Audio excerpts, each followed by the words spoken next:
अक्सर सभी लोग जानना चाहते हैं कि जो मेरे 2 गार्डन हैं, एक फ्रंट वाला गार्डन ग्राउंड फ्लोर पे है और जो मेरा टेरेस गार्डन है, इन दोनों की देखभाल मैं अकेले कैसे करती हूँ और किस तरह से मैनेज करती हूँ ताकि ये पौधे ख़राब नहीं होते हैं, सारे अच्छे से चलते हैं। जो भी मेरा गार्डन देखता है एक बार खुश हो जाता है कि ये जो है बहुत अच्छे से चल रहा है, बहुत मेहनत लगती होगी, बहुत काम करना पड़ता होगा, कैसे ये मैनेज होता है। तो इन सारी चीज़ों पे आज बात करूँगी, आप सबको पूरी डिटेल में बताऊँगी कि मैं कैसे अपने पौधों की देखभाल करती हूँ। साथ में घर का भी जो काम है, किचन का काम है, वो सारा भी मैं मैनेज करती हूँ।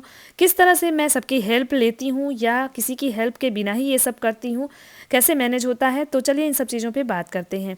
तो हेलो दोस्तों, कैसे हैं आप सभी? उम्मीद करती हूँ आप सभी बहुत ही अच्छे होंगे। आप सभी का मेरे चैनल शिवांका ब्लॉग्स पे बहुत स्वागत है।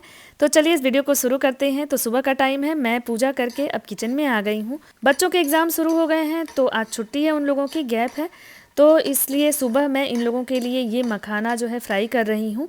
वैसे ये शाम का नाश्ता होता है बच्चों का, मेरे बच्चों को मखाना बहुत ज़्यादा पसंद होता है।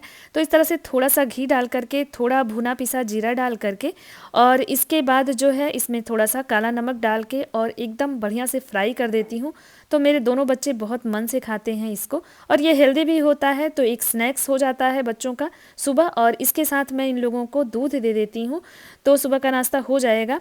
तो इसके बाद मैं खाना पीना बनाऊंगी। बाकी सुबह का क्लीनिंग का सारा काम हो चुका है, वो मैं आपको नहीं दिखा रही हूँ आज, क्योंकि आज मैं गार्डनिंग से रिलेटेड वीडियो बना रही हूँ, तो वही आपको दिखाऊंगी। साथ में आज छुट्टी का दिन है। वैसे देखिए रूटीन एक जैसा नहीं होता है कभी भी, मैं हमेशा जो है ये चीज़ बोलती रहती हूँ, हर दिन का एक अलग रूटीन होता है। कभी कभी एक जैसा रूटीन हो सकता है, लेकिन ऐसा नहीं है कि कोई फिक्स रूटीन रहता है। कभी बच्चों का स्कूल है, कभी इनका ऑफिस है, कभी स्कूल नहीं है, ऑफिस नहीं है, छुट्टी है, तो हर दिन अलग होता है। तो आज का रूटीन आप देख लीजिए, मैक्सिमम ये रूटीन हम फॉलो करते हैं। तो बच्चों को नाश्ता दे करके खाने की तैयारी में लग गई हूँ। और ये हमारा थप्पड़ जिसको कि मैं तन्वी को मारने वाली हूँ। तो ये है हमारे पास एक थाली, इसमें हम लेंगे थोड़े से मटर, थोड़े और जाओ, थोड़े से और। देखिए हम लोग मटर के पीछे थोड़े पागल हैं, तो हम लोग मटर का ही सामान बनाते हैं रोज और अपने बच्चों का जीना हराम करते हैं रोज। देख सकते हैं आप, आज फिर अपने बच्चों का जीना हराम करने के लिए मटर की ही चीज़ बना रही हूँ। यहाँ हमने 2 मिर्चें लिए, 3 मिर्चें लिए, 4-5 मिर्चें ले लिए हैं। अब हम लेंगे थोड़ी ये क्या होता है, हरी लहसुन। इसको हम कचर कचर काट देंगे, बिना धोए धाए काट देंगे इसको हम। देख सकते हैं आज हम एकदम तैयारी में हैं कि हम अपने बच्चों का जीना हराम करके ही मानेंगे। देख सकते हैं। अब मैं इसको छील रही हूँ, अब मैंने इसको काट दिया।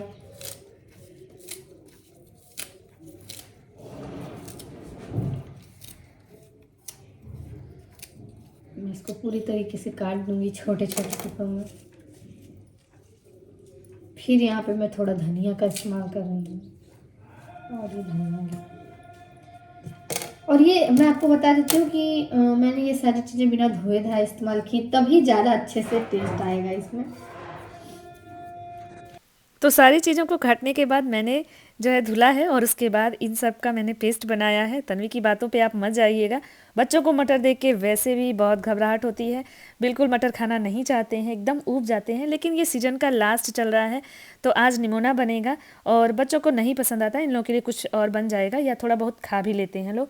तो इसलिए मैंने थोड़ा सा आप लोगों को क्लिप शेयर किया कि देखिए बच्चे कैसे जो है सारे खाने वाली चीज़ों को पसंद नहीं करते हैं जो हम करते हैं। तो मैं यहाँ पे आज निमोना बनाऊंगी और काफ़ी टाइम बाद बना रही हूँ, क्योंकि मम्मी चली गई थी ना, तो उस टाइम में मैंने भी मटर नहीं बनाया कि चलो बच्चों को नहीं पसंद है तो छोड़ो, क्योंकि मम्मी को बहुत ज़्यादा मटर पसंद है, तो इसलिए ये सारी चीज़ें बन जाती हैं बीच बीच में उनके लिए। तो मैंने कहा कि आज तो निमोना ही बनेगा और चलिए इसकी रेसिपी भी आपके साथ फटाफट से शेयर कर देती हूँ। तो मैंने हींग, जीरा और थोड़ा सा हल्दी डाला हुआ है तेल में, सरसों के तेल में हम इसको बनाते हैं। और इसके बाद जो भी मैंने पेस्ट बनाया है, लहसुन, मिर्ची और धनिया का पेस्ट बनाया है और इसके अलावा मटर का भी पेस्ट बनाया है, तो इन सारी चीज़ों को थोड़ा मटर और एक आलू डाल करके खूब अच्छे से फ्राई करते हैं। जितना अच्छे से आप इसको फ्राई कर देंगे ना उतना ही ये टेस्टी लगता है। तो ये हम अपने मम्मी मौसी लोगों से सीखे हुए हैं और वो लोग बताती हैं कि अगर एकदम लाल सा आप फ्राई करें तो इसका टेस्ट बहुत अच्छा होता है। कोई मसाला नहीं पड़ता है, बस इन्हीं सब चीज़ों से नमक डाल करके हम इस सब्ज़ी को बनाते हैं और ये इतना टेस्टी लगता है चावल के साथ कि आपको क्या बताएं। तो हम लोग तो बहुत ही मन से खाते हैं। हाँ, बच्चों की अलग बात है, बच्चे नहीं पसंद करते हैं। तो नमक डाल करके मैं इसको ढक दूंगी तो ये हो जाएगा अच्छे से। और इसके बाद चावल बनाएंगे, रोटियां जो भी मन हो आप इसके साथ खा सकते हैं। साथ में ऊपर से हरी धनिया काट करके ज़रूर डालिएगा, इससे भी टेस्ट इन्हेंस हो जाता है। तो बस खाना इन लोगों को खिला पिला करके, और देखिए अगर इनके मन मुताबिक खाना ना बना हो ना तो फिर ये डिमांड आता है कि खिलाओगी तभी खाएंगे। तो यहाँ पे मैंने थोड़ा सा सलाद भी काटा हुआ है, मम्मी को खाना खिला दिया है, बाबू भी खा चुके हैं। तन्वी का बहुत नखरा होता है, तो ये बोली है कि अपने साथ खिलाओगी, अपने हाथ से खिलाओगी तो ही खाऊंगी, नहीं तो मैं निमोना नहीं खाऊंगी। मैंने बोला ठीक है चलो भाई तुमको खिला देती हूँ। तो यहाँ पे मैं इनको भी खिलाऊंगी और साथ में मैं भी खाना खाने जा रही हूँ। इस टाइम तक घर का सारा काम हो चुका होता है, जो भी क्लीनिंग वगैरह होती है मेड आके कर गई होती हैं। मैंने बिस्तर वगैरह सोफ़ा वगैरह सब ठीक कर दिया था। जो भी ख़राब आपको दिख रहा है वो बच्चे घर पे हैं तो उतना तो दिखता ही है, और ये लोग मानते नहीं हैं, बच्चों का जानते ही हैं, थोड़ा सा जो है वो मैसी किए रहते हैं घर को।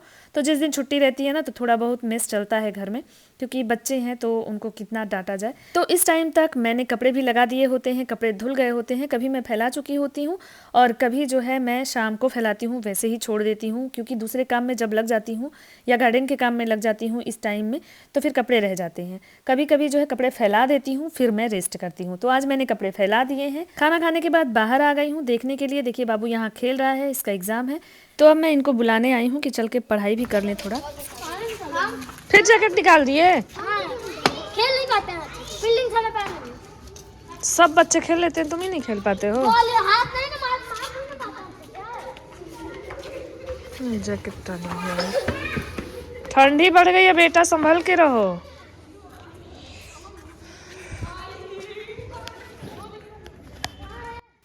तो तन्मय को यहाँ पे बोल के कि आके पढ़ाई कर लो थोड़ा सा, मैं अंदर जाऊँगी और आज मैं थोड़ा सा रेस्ट करूँगी पहले, क्योंकि बच्चे बहुत थका डालते हैं। तो सुबह में तो आजकल ठंडियों में मैं ऊपर नहीं जा पा रही हूँ इसलिए।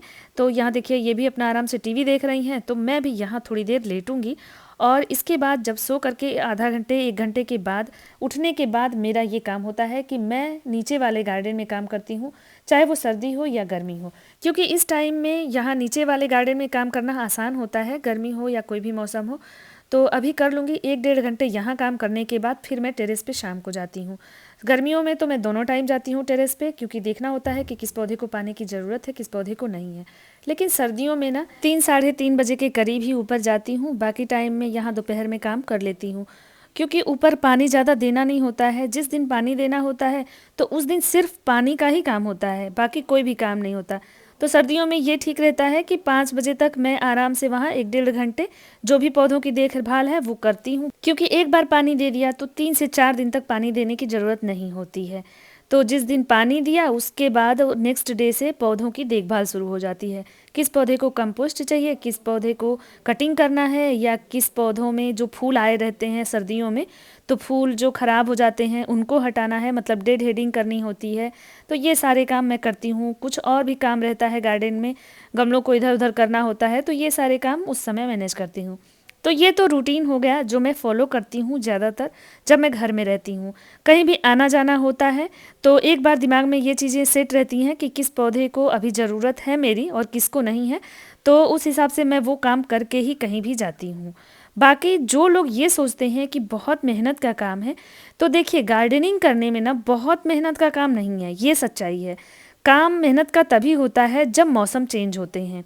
गार्डन में जैसे अभी फरवरी मार्च का महीना है तो इस टाइम काम वाकई ज़्यादा होता है। इस टाइम बहुत थकान हो जाती है मुझे मैनेज करने में, क्योंकि बहुत सारे पौधे मैंने बना लिए हैं। बहुत ज़्यादा पौधे हों तो आपको ज़्यादा काम करना ही पड़ेगा, क्योंकि पौधों की कटिंग करना हुआ, उनमें कंपोस्टिंग करना हुआ, सारे पौधों की गुड़ाई करना हुआ, फिर गार्डन की क्लीनिंग बहुत बड़ा टास्क होता है।